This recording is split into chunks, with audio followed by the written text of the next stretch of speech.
এই 50টা সিকিউ তুমি যদি ফলো করতে পারো তাহলে তোমার 100তে 100 একদম নিশ্চিত। আজকের ভিডিওতে বলা স্ট্র্যাটেজি গুলো তুমি যদি ফলো করতে পারো তাহলে তুমি শিওর থাকো তুমি 6-7 ঘন্টার মধ্যে 100 পেয়ে যাবে।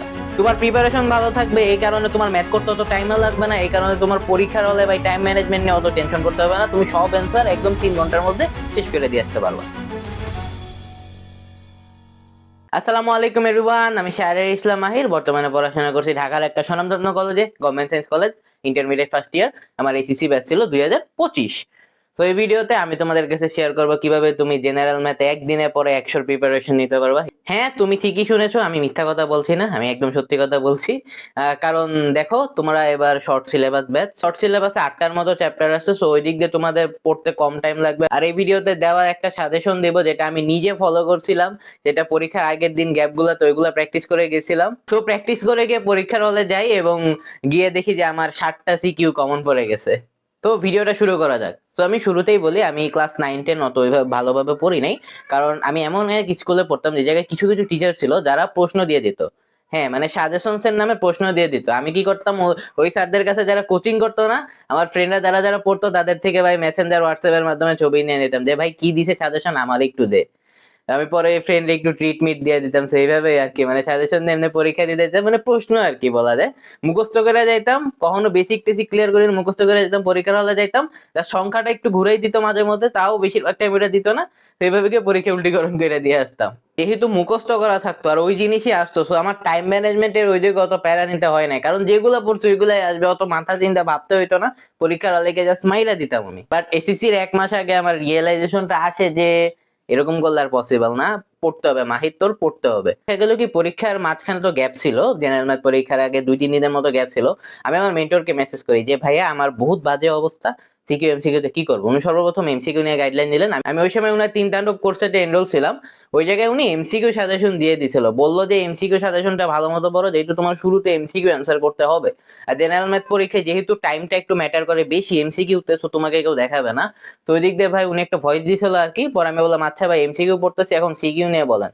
পরে উনি আরেকটা ভয়েস দিল যে সিকিউ তে কি করবা, আমি যে 50টা সিকিউ দিছি এগুলা ভালো মতো প্র্যাকটিস করবা যেন মুখস্থর মতো থাকে, কারণ ওই 50টা সিকিউ ঘুরাই ফিরে আসবে, এই কথাটা বলছে। পরে বললাম আচ্ছা ভাই এটাই করতেছি। পরে এইভাবে আমি ওইগুলো প্র্যাকটিস করে গেছি। পরে পরীক্ষার হলে গিয়ে দেখি এমসিকিউ 28টার মতো কমন আর সিকিউ 60টা কমন পড়ে গেছে 11টার মধ্যে। তো 60টাই যেহেতু লেখা লাগতো আমাদের, তোমার তো তখন এসকিউ দিয়ে দিছে, তো ওই জায়গাতে অত প্যারা হয় না, আমি ওইভাবে 60টা লিখে দিয়ে আসছি। এখন দেখো, তোমার মাথায় প্রশ্ন আসতে পারে যে ভাই আপনার গল্প শুনে আমি কি করুম, ভাই আমার তো কালকা পরীক্ষা, আপনার গল্প শুনে আমি কি ভাই ভাত পাবো নাকি? তো এরকম প্রশ্ন তোমার মাথায় আসতেছে। বাট শুনো, তোমার জন্য এই জায়গাটাতে সারপ্রাইজ আছে। ওই 50টা সিকিউ তোমাদের ব্যাচের জন্য, এসএসসি 26 ব্যাচের জন্য, শর্ট সিলেবাসের জন্য আলাদা করে আরেকটা বানানো হয়েছে। এটা আমি আমার হোয়াটসঅ্যাপ আর টেলিগ্রাম চ্যানেলে দিয়ে দেবো না, link will be in the description below. Description আর পিন কমেন্টে ক্লিক করে তুমি যাইতে পারবা, ওই জায়গায় গিয়ে তুমি এই যে 50টা সিকিউ নিতে পারবা। ওইগুলা প্র্যাকটিস করলে মোর দেন এনাফ ভাই, তোমার 60টা সিকিউ কমন পড়ে যাবে। ওই 50টার মতো সিকিউ তুমি যদি প্র্যাকটিস করতে পারো, তোমাদের তো 5টা লেখা লাগে, আমাদের তো 60টা লেখা লাগতো, তো 5টা ইজিলি কমন পড়ে যাবে ভাই। এইটা যদি তুমি এই 50টা সিকিউ করতে পারো, 50টা সিকিউ করতে কত টাইমই বা লাগে? সর্বোচ্চ ভাই 7 ঘন্টার মতো অ্যারাউন্ড লাগবে, 6-7 ঘন্টা এরকম 50টা সিকিউ ভালোভাবে করতে। এর আগে তো টুকটাক পড়া আছে, না থাকলে আর একটু বেশি লাগবে, লাগুক, আরো তো বেশি টাইম আছে। এখন আজকে রাতটা আছে, কালকে দিনটা আছে, তো টাইমটা আছে, তো তোমার পড়াটা অনেক কমে আসবে। দেখো তোমাদের এখন কি কি চ্যাপ্টার আছে, 2, 3, 7, 8, 9, 11, 16, 17। তো এই কয়টা চ্যাপ্টার, তো এই টোটাল তোমার 8টার মতো চ্যাপ্টার আছে। এই 8টা চ্যাপ্টার থেকে তোমার 50টা সিকিউ, মানে কমন না পড়া যাবে কোথায় ভাই? আর এগুলো প্র্যাকটিস করতে তো অত টাইম লাগবে না। এটাই ছিল ভাই মূলত আমার স্ট্র্যাটেজি পরীক্ষার মাঝখানে পড়াতে। তুমিও ভাই, আমি সাজেস্ট করবো এই জিনিসটা ফলো করতে, আমি তো ফ্রিতে দিয়ে দিতেছি। জাস্ট হোয়াটসঅ্যাপ আর টেলিগ্রাম চ্যানেলে জয়েন হয়ে যাও, ওই জায়গায় গেলে তুমি সব পেয়ে যাবে, আর বেশি টাইমও লাগবে না। তো এইভাবে তুমি জাস্ট ওই 50টা সিকিউ একদিনে প্র্যাকটিস করে গিয়ে তুমি ভাই ইজিলি ভাই সিকিউতে 50-50 তুলতে পারবা। আর তোমার যদি এক্সট্রা টাইমটা থাকে, মনে করো এগুলো প্র্যাকটিস করার পর এক্সট্রা টাইম থেকে গেল, আর একটু প্র্যাকটিস করলা, দাগানো টেস্ট পেপার আর দাগানো বইতে আমি দিয়ে দিছি, ওইগুলো থেকে প্র্যাকটিস করলা, যদি টাইম থেকে যায়, যদি যদি বেশি টাইম পাও, কারণ পড়ালেখা তো কখনো শেষ নাই। তুমি মনে হয় না কোনো পরীক্ষায় খেয়াল করে দেখবে তুমি ফুললি 100% রিভাইজ দিতে পারছো, কারণ পড়ালেখার শেষ নাই। আমার হোয়াটসঅ্যাপে টেলিগ্রাম চ্যানেলে দাগানোতে যে বইটা দেওয়া আছে ওই জায়গা থেকে যে ছোটখাটো অঙ্কগুলো ওইগুলো করো, ওইগুলোতে এসকিউ কমন পেয়ে যাবে, তো তোমার সব দিক দিয়ে কাভার আপ হয়ে যাবে। আর তোমরা যারা যারা 3 তাণ্ডব কোর্সটাতে আসো ওই জায়গার এমসিকিউ সিকিউ এসকিউ সাজেশন তো দেওয়া আছে, ওইগুলো ফলো করলে মোর দেন এনাফ ভাই। আর এখন তো অত টাইমও নাই। তো এইভাবে মূলত তুমি ভাই জাস্ট কয়েক ঘন্টা 7-8 ঘন্টা পড়লে ভাই তুমি জাস্ট এই জেনারেল ম্যাথে 100 তে 100 পাইতে পারবা। তোমার কোনো টেনশনও করতে হবে না, প্যারাও করতে হবে না, পুরো বইও পড়তে হবে না। তো ভিডিওটা ভালো লাগলে একটা লাইক কমেন্ট এন্ড সাবস্ক্রাইব করে দিও। একটা ভিডিও বানাইতে প্রচুর কষ্ট হয়, লাইক ফ্যানের সাউন্ড আসবে দেখে ফ্যান বন্ধ করে রাখা লাগে, গরমে পুরো সিদ্ধ হয়ে যায়, মাঝে মধ্যে দেখবা পুরো ঘামতেছি। ভিডিও তো অত মেবি বোঝা যায় না, আমি যখন এডিট করতে যাই তখন একটা সাবস্ক্রাইব প্রচুর মোটিভেশন দেয়। প্লাস তুমি কমেন্টে তোমার যদি কোনো প্রবলেম থাকে বা কিছু নিয়ে তুমি যদি মানে প্যারায় আসো, সেটা কমেন্টে জানাইতে পারো, আমি সব কমেন্টে রিপ্লাই দিই। আগের ভিডিওগুলোর কমেন্ট বক্স তুমি যদি চেক করো তাহলে গিয়ে দেখবা আমার সব কমেন্টে রিপ্লাই আছে, একটা কমেন্টও বাদ নাই। তো কমেন্টে তুমি আমার অ্যাডভাইসও দিতে পারো যে কি ঠিক করা উচিত, সেটা আমি ভালোভাবে নেই।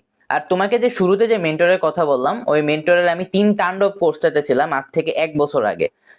আমি যদি তার ব্যাকগ্রাউন্ডের কথা বলি, উনি একজন সার্টিফাইড নিউরোসায়েন্স কোচ। উনি ওনার একাডেমিক ব্যাকগ্রাউন্ড যদি জানতে চাও, উনি নটরডেম থেকে পড়ে বেরিয়েছিল 19 ব্যাচের, আর সাস্টে বর্তমানে মাস্টার্স করতেছে, মানে পড়ালেখা শেষ প্রায় বলা যায়, পরীক্ষাগুলো দিতেছে মাস্টার্সে। ওনার 6-7 বছরের স্টুডেন্টের সাথে সরাসরি মেন্টরিং করার এক্সপিরিয়েন্স আছে। তো উনি জানে স্টুডেন্টের কোর সমস্যা কোন জায়গায়। তুমি যদি ওনার ইউটিউব চ্যানেল সায়েন্স বেকারি ঘুরে দেখতে পারো, তুমি দেখবে ওনার ভিডিওগুলো কিন্তু ইউনিক, কারণ উনি জানে স্টুডেন্টদের সমস্যাটা মেইনলি কোন জায়গায়। কারণ উনি স্টুডেন্টদের সাথে সরাসরি কথা বলে, সরাসরি তাদের সাথে কানেকশন রাখে, ওইভাবে উনি মানে বুঝতে পারে যে স্টুডেন্টের মেইন প্রবলেমটা কোন জায়গায়। প্লাস উনি রিভিশন স্ট্র্যাটেজি শেয়ার করতেছে, যারা যারা জয়েন আছে তো আসোই, রিভিশন স্ট্র্যাটেজি শেয়ার করতেছে, যেগুলো মানে কোন দিন কোনটা পড়বা এরকম ইচ এন্ড এভরিথিং দিয়ে দিতেছে। তো সেটা প্রচুর হেল্প হয়, আমারও এগুলো প্রচুর হেল্প করছিল পরীক্ষার আগের দিনগুলোতে। আমি আগের ভিডিওগুলোতে বলছি, যারা আগের ভিডিওগুলো দেখছো। তো 3 তাণ্ডবে জয়েন হওয়ার জন্য লিংক ডিসক্রিপশন আর পিন কমেন্টে দেওয়া থাকবে, সেখানে ক্লিক করে আমার নাম বললে একটা ডিসকাউন্ট পেয়ে যাবা, যাতে তোমার হেল্প হয়। দেখা হবে অন্য কোনো একটা ভিডিওতে। আসসালামু আলাইকুম।